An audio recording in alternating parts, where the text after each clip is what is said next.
Mga pamamaraan ng pagtamo ng kasarinlan ng mga piling bansa.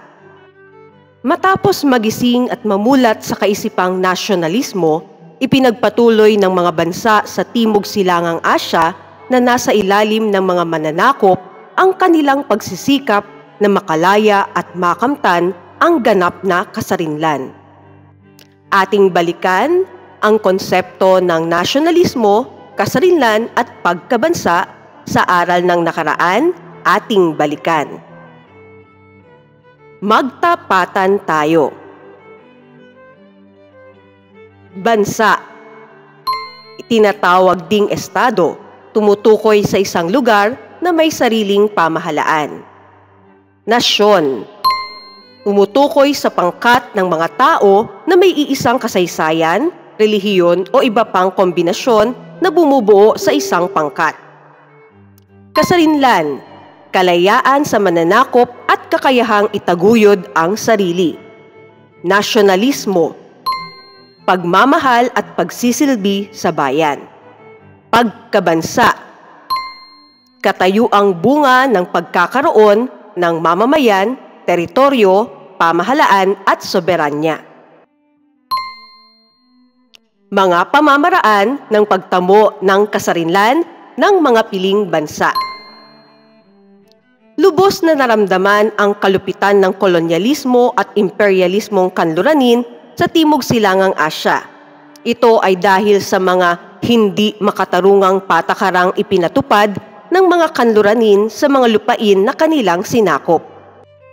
Nagdulot ang mga patakarang ito ng paghihirap, kawalan ng dignidad at kalayaan, pagbabago ng kultura at pagkakawatak-watak ng mga Asyano na siyang nagbigay daan sa pag-usbong ng damdaming nasyonalismo rito. Everybody sing!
Mga sagot.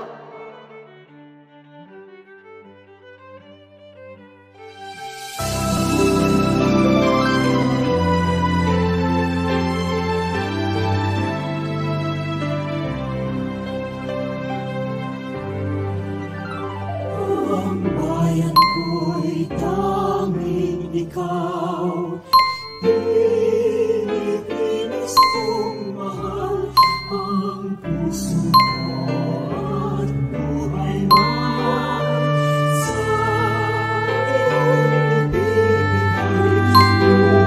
Ngunit kung nagampanan, lalaki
Awit Suri.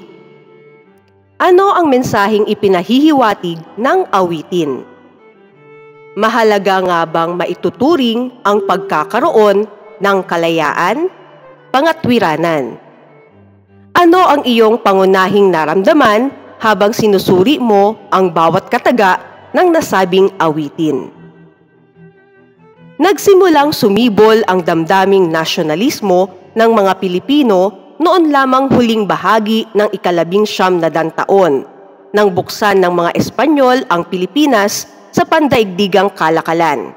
Ang pangyayaring ito ay nagbigay daan sa paghubog ng pangkat ng mga edukadong Pilipino na kung tawagin ay mga ilustrado. Ang mga ilustrado ay mga pangkat na binuo ng mga Pilipinong elitista na nakapag-aral sa mga bansang kanluranin. Nang mapagbintangang nagpasimula ng pag-aalsa sa Cavite noong 1872 sina Padre Mariano Gomez, Padre Jose Burgos at Padre Jacinto Zamora ay ipinabitay sila ng mga Espanyol. Malaki ang naging impluwensya ng pangyayaring ito sa sumunod na mga nasyonalistang Pilipino na pinangunahan ni Dr. Jose Rizal. Si Dr. Jose Rizal ay isa sa mga nagtatag ng kilusang propaganda na nasundan ng La Liga Filipina.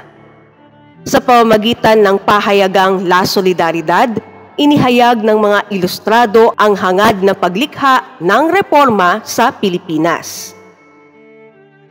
Isinulat din ni Dr. Jose Rizal ang katiwalian ng mga Espanyol. Ang Noli Me Tangere ay naging instrumento upang makabuo ang mga Pilipino ng pambansang pagkakakilanlan. Sa mapayapa at hindi tuwirang paraan, ang aklat na ito ay nakaimpluwensya sa mga rebolusyong inilunsad ng mga Pilipino. Samantala, ang El Filibusterismo naman ay isang nobelang pampolitika na nagpadama at gumising sa nag-aalab na hangarin ng mga Pilipinong matamo ang tunay na kalayaan. Ang damdaming nasyonalismo ng mga Pilipino ay mas lalo pang pinaalab ng unang sigaw sa Pugad Lawin noong Agosto 1896 sa pamumuno ni Andres Bonifacio na nagtatag ng Katipunan. Sama-samang pinunit ng mga Katipunero ang kanilang mga sedula, ang papel na tanda ng kanilang pagkaalipin sa mga Espanyol. Noong Hunyo 12, 1898, kaagad idineklara ni General Emilio Aguinaldo ang kalayaan ng Pilipinas. Ngunit ang inaasahang kalayaan para sa bansa ay naantala nang formal na angkinin ng Estados Unidos ang Pilipinas sa bisa ng kasunduan sa Paris. Hindi kinilala ng mga revolusyonaryong Pilipino ang pag-angkin ng Estados Unidos sa kapuluan. Naganap ang digmaang Pilipino-Amerikano mula 1899 hanggang 1902. Ipinagpatuloy ng mga Pilipino ang kanilang pagsisikap na mapagkalooban ng kasarinlan hanggang sa ito ay matapos sa pagkakabihag kay General Emilio Aguinaldo noong Marso 23, 1901. Sa haba ng prosesong bureaucratic ng pamahalaang Amerikano, nagsuspetsya na ang mga Pilipino na pinagpapaliban lamang ng mga Amerikano ang pagkakaloob ng kasarinlan sa Pilipinas. Nadama ng mga Pilipinong politiko at nasyonalista na habang nagaganap ang mahabang negosasyon ay pinagsasamantalahan na ng mga ito ang yamang likas ng kapuluan at patuloy na ginagamit ang bansa bilang base militar nito.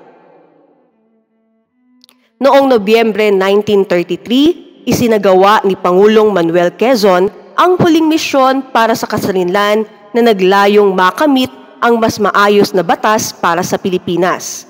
Sa pagkakataong ito, hindi rin siya naging matagumpay sa dahilang ang ipinagkaloob ng Estados Unidos na Tidings-McDuffie Act ay kinapalooban din ng mga probisyon tulad ng sa Hair House Cutting Act, maliban sa paglalaan ng mga base militar ng Estados Unidos sa Pilipinas. Noong 1935, itinatag ang Commonwealth ng Pilipinas.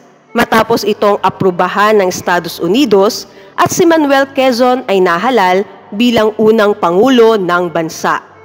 Noong Hulyo 4, 1946, ang Pilipinas ay napagkalooban na ng ganap na kasarinlan bilang Republika ng Pilipinas.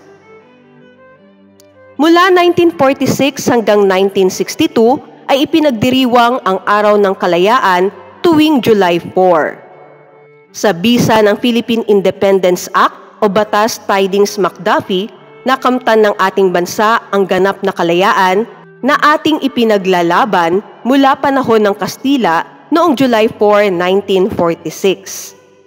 Noong May 12, 1962, sa bisa ng Presidential Proclamation No. 28 ni Pangulong Diosdado Macapagal, inilipat ang pagdiriwang ng Araw ng Kalayaan mula July 4 sa araw ng June 12, ang kalayaang idineklara ng mga Pilipino. Piliin ang letra ng tamang sagot. Kailan binitay ang Gumburza? February 17, 1872. Sa paanong paraan nakatulong ang La Solidaridad? Humingi ng panlipunan at pampulitikang pagbabago. Ano ang dahilan ng pagpunit ni Andres Bonifacio at ng mga katipunero ng kanilang sedula? Upang maipakita na sisimulan na ang pakikipaglaban. Bakit hindi nagtagumpay ang himagsikang 1896? Kulang sa pagkakaisa ang mga Pilipino.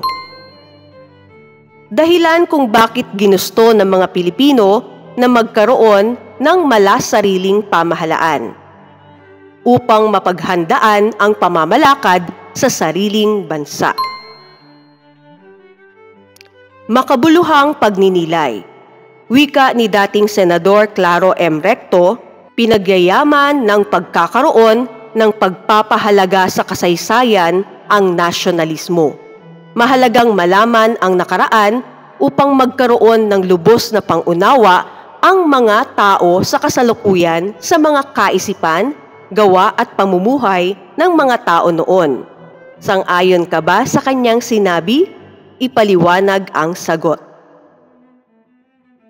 Myanmar, Burma. Nang mga panahong nahahati na sa siyam na magkakahiwalay na lalawigan ang Burma, malinaw na hangad ng mga British na mapamahalaan ang mga Burmese sa estratehiyang divide and rule. Dahil sa ramdam ng mga Burmese ang layon ng mga British, sinikap ng ilang samahan na mapag-isa ang mga pangkat etnikong bumubuo sa bansa. Itinatag ng mga Burmese ang Young Men's Buddhist Association na pinalitan ng kilusang General Council of Burmese Association noong 1900. Ito ay upang makuha ang suporta ng magkakaibang aktivista at pangkat etniko ng bansa para sa isang kilusang magbubuklod sa revolusyonaryong mga Burmese laban sa mga dayuhang British. Ang lakas ng damdaming nasyonalismo ng mga Burmese ay naipahayag lamang noong dekada 30 sa pamumuno ni Sayasan. Tulad ng mga kabataang bumuo ng kilusang nasyonalismo sa Pilipinas at iba pang bansa sa Asya, pinamunuan din ng mga mag-aaral ang mga kilusang nasyonalismo sa bansa. Ang unang kilusang ito ay ang kilusang Dobama Asyayone, We Burmese Association na itinatag noong 1937 sa Yangon o dating Rangoon na pinakamalaking lungsod at dating kabisera ng Burma. Pinamunuan ni Sayasan ang rebelyon ng mga pesante laban sa pamahalaang British Burmese noong Disyembre 22, 1930 hanggang sa madakip at mabitay si Sayasan noong Nobyembre 16, 1931. Aung San, politiko, aktivista at revolusyonaryong Burmese. Siya ay kinikilala sa mga titulong Father of the Nation, Father of Independence, at Father of the Tatmadaw o Hukbong Sandatahan ng Myanmar. Ipinag-utos ng mga British ang pag-aresto kay Aung San na nakatakas naman at nakahingi ng suporta sa pamahalaang Hapones. Noong Disyembre 1941, kaagad na ipinahayag ni Aung San ang pagtatatag ng Burma Independence Army na binuwag naman ng mga Hapones nang sakupin nila ang bansa. Nang sumuko ang mga Hapones sa pagtatapos ng ikalawang digmaang pandaigdig, nagawa namang makontrol muli ng mga British ang bansa. Sa pagkakataong ito, si Aung San at ang kanyang mga kasama ay inakusahan ng pagtataksil at kolaborasyon sa mga Hapones. Sa panahong ito, naitatag ang Anti-Fascist People's Freedom League o AFP-FL na naging pinakadominanteng samahang nasyonalista sa Burma mula 1945 hanggang 1958. Noong 1946, naganap ang isang malakihang pag-aaklas ng mga pulis ng Burma hanggang sa ito ay magmistulang pambansang pag-aaklas. Pinayapa ng Gobernador General na si Sir Hubert Rance, politikong British ang sitwasyon sa pamamagitan ng pakikipag-ugnayan kay Aung San upang kumbinsihin itong makiisa sa konseho ng gobernador kasama ang samahang AFP-FL.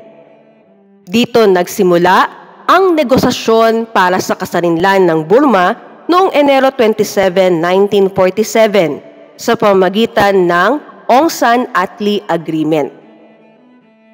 Ang kasunduang ito ay hindi naging kasiya-siya sa mga komunista at konserbatibong sangay ng AFP-FL, habang nagtagumpay naman si Aung San sa pakikipagkasundo sa mga minoryang etnikong pangkat para sa pag-iisa ng Burma sa Panglong Conference noong February 12, 1947. Ang kasunduang ito ay hindi naging kasiya-siya sa mga komunista at konserbatibong sangay ng AFP-FL, habang nagtagumpay naman si Aung San sa pakikipagkasundo sa mga minoryang etnikong pangkat para sa pag-iisa ng Burma sa Panglong Conference noong February 12, 1947. Sa pagtatagumpay na ito, ang araw ng Pebrero 12 ay itinalaga bilang araw ng pagkakaisa sa Burma.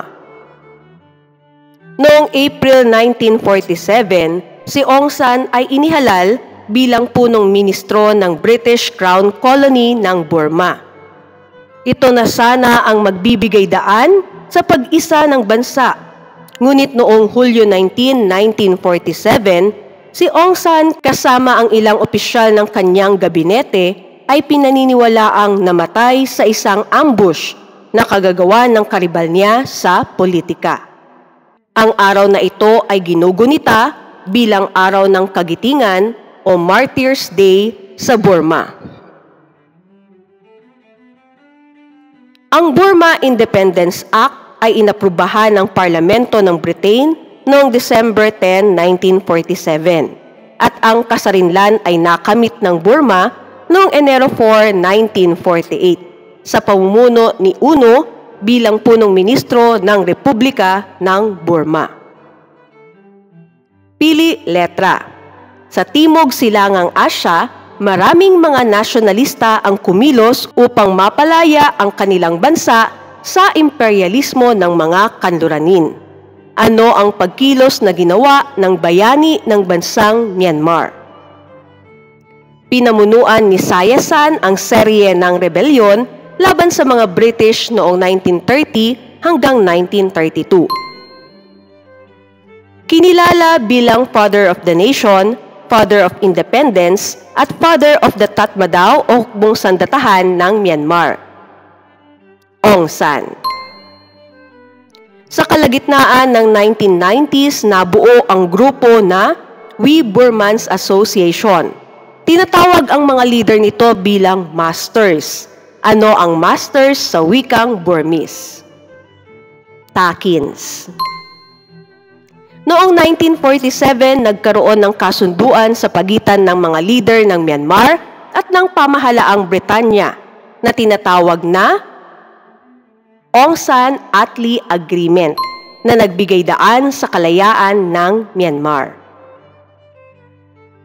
Kailan opisyal na nakamit ng Myanmar ang kasarinlan mula sa Britanya? Enero 4, 1948. Makabuluhang pagninilay, sa iyong palagay, matagumpay kaya ang naging pagkakaisa ng Burma kung si Aung San ay hindi pinaslang at tuluyang naging pinuno ng bansa? Indonesia.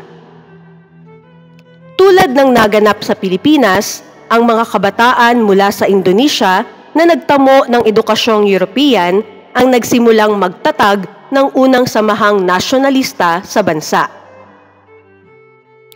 Sa pulo ng Java, nag-ugat ang malalim na damdaming nasyonalismo ng mga Indonesian. Isa sa mga samahang naitatag ang Budi Utomo na nangangahulugang dakilang pagpupunyagi o glorious endeavor. Layunin ng Budi Utomo na ibangon ang kalagayan ng mga magbubukid na Javanese. Si Wahidin Sudirohusodo, reformador ng edukasyon sa Indonesia, ang nagtatag ng samahang ito noong 1908. Ang Sarekat Islam o Islamic Association naman ang unang organisasyong Islamiko sa Indonesia.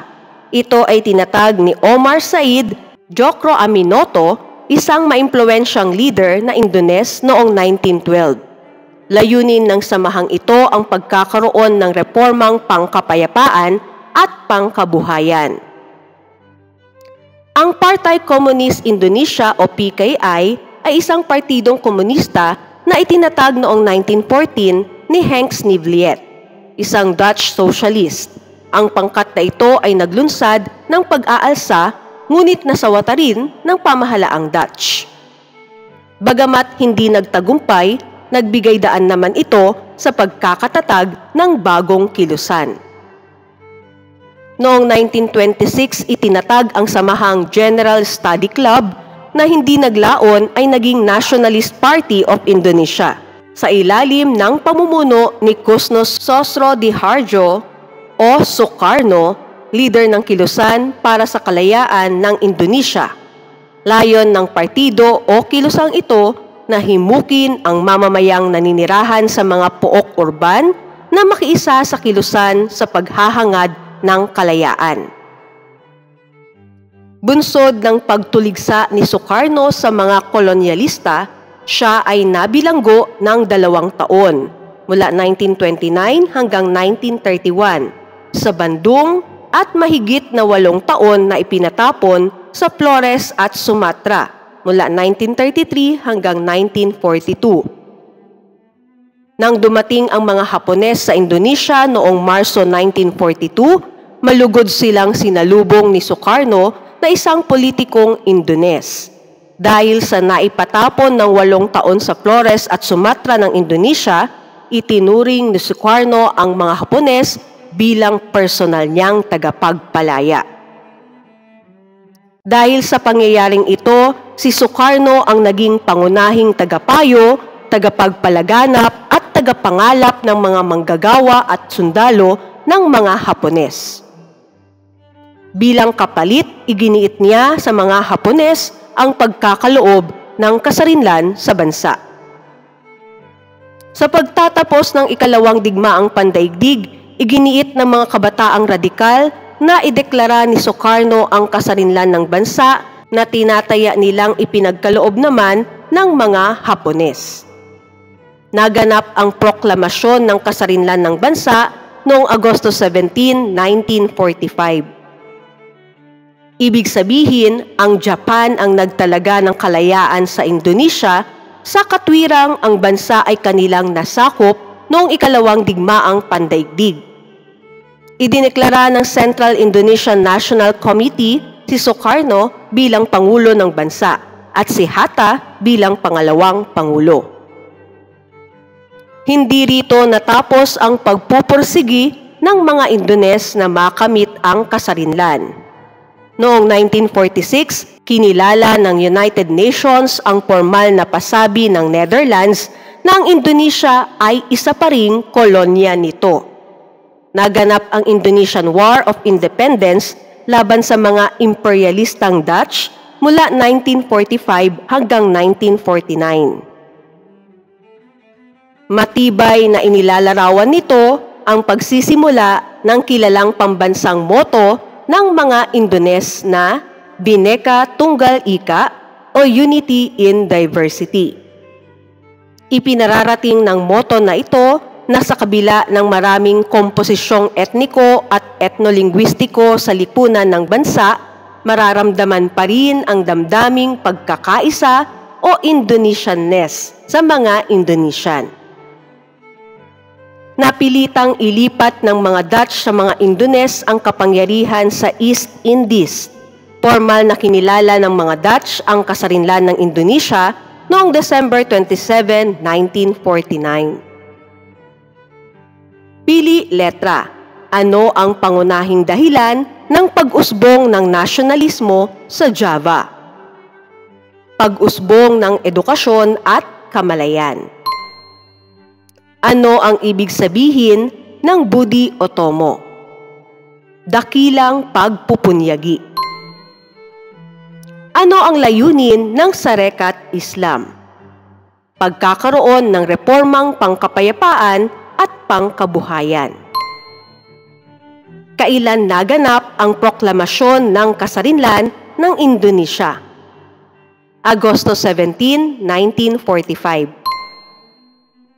Ano ang pambansang motto ng mga Indones? Bhinneka Tunggal Ika. Makabuluhang pagninilay.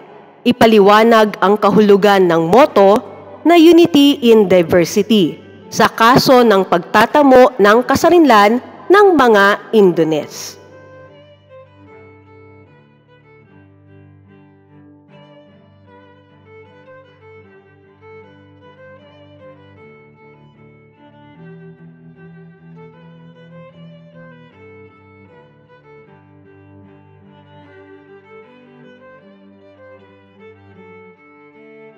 Vietnam. Kaiba sa Myanmar ang naging sanhi ng pag-unlad ng nasyonalismo sa Vietnam. Ang kilusan laban sa mga Pranses ay unang nalinang sa industrialisadong katimugang bahagi ng bansa. Dalawang aspekto ng patakarang kolonyal ng mga Pranses ang nagpaunlad ng nasyonalismong Vietnamese. Ito ay ang kawalan ng karapatang sibil ng mga katutubong Vietnamese at ang pagbubukod sa mga Vietnamese sa modernisasyon ng ekonomiya ng bansa, lalo na sa sektor ng industriya at kalakalan. Sapagkat sa panahong ito ang lahat ng rubber plantation, minahan at industriya ay nasa kamay lamang ng mga Pranses. Dahil dito, walang sinumang katutubong middle class ang mayroong anumang ari-arian sa bansa. Dahil sa kalagayang ito, itinatag ng mga Vietnamese ang kauna-unahang malakihang samahan ng mga revolusyonaryong Vietnam Coc Dan Dang o VNQDD o ang Vietnamese Nationalist Party. Ito ay naitatag noong 1927 na inorganisa batay sa Kuomintang o Nationalist Party ng China. Nilayon ng samahang ito ang pagtatatag ng pamahalaang Republican Democratic na hindi napanghihimasukan ng mga dayuhan. Noong February 9, 1930 ay naganap ang Rebelyong Yanbai mula sa garrison ng Yanbai, isang maliit na bayan sa hangganan ng China. Ito ay naganap matapos paulit-ulit na tanggihan ng mga Pranses na pagkalooban ang mga Vietnamese ng pagkakataong makiisa sa halalan ng mga opisyal ng pamahalaan. Bago pa nakatalima ang ibang Vietnamese sa buong bansa, ang pag-aalsa ay mabilis na tinapos ng mga Pranses. Nang matapos ang unang digmaang pandaigdig, higit na sama ng loob ang nadama ng mga Vietnamese bunga ng mahigpit na pamamahalang pangkabuhayan ng mga Pranses sa kanilang bansa. Noong 1930, itinatag ni Ho Chi Minh ang Indo-Chinese Communist Party upang mapag-isa ang lahat ng mga kilusang komunista sa ilalim ng League for the Independence of Vietnam na kilala bilang Viet Minh. Layon ng partidong ito na maisulong at pagkalooban ng pantay-pantay na karapatan ang mga mamamayan, lalo na sa larangan ng edukasyon at batas. Nang muling tangkaing sakupin ng France ang Vietnam, nagsanib puwersa ang mga nasyonalista at komunistang Vietnamese upang labanan ang mga Pranses. Sa labanang ito, natalo ang mga Pranses at napilitang lumagda sa kasunduan sa Dien Bien Phu noong 1954. Nang matapos ang ikalawang digmaang pandaigdig, muling iginiit ng mga Pranses ang kanilang pamamahalang kolonyal sa bansa. Ngunit ito ay nilabanan ng mga gerilyang revolusyonaryong komunista na pinamunuan ni Ho Chi Minh. Ang pagtatalong ito ng mga puwersang Pranses at Viet Minh ay humantong sa pagkakahati ng Vietnam sa Demilitarized Zone o DMZ sa Hilaga at Timog Vietnam sa bisa ng 17th Parallel sa ilalim ng kasunduan sa Geneva o Geneva Accord noong 1954.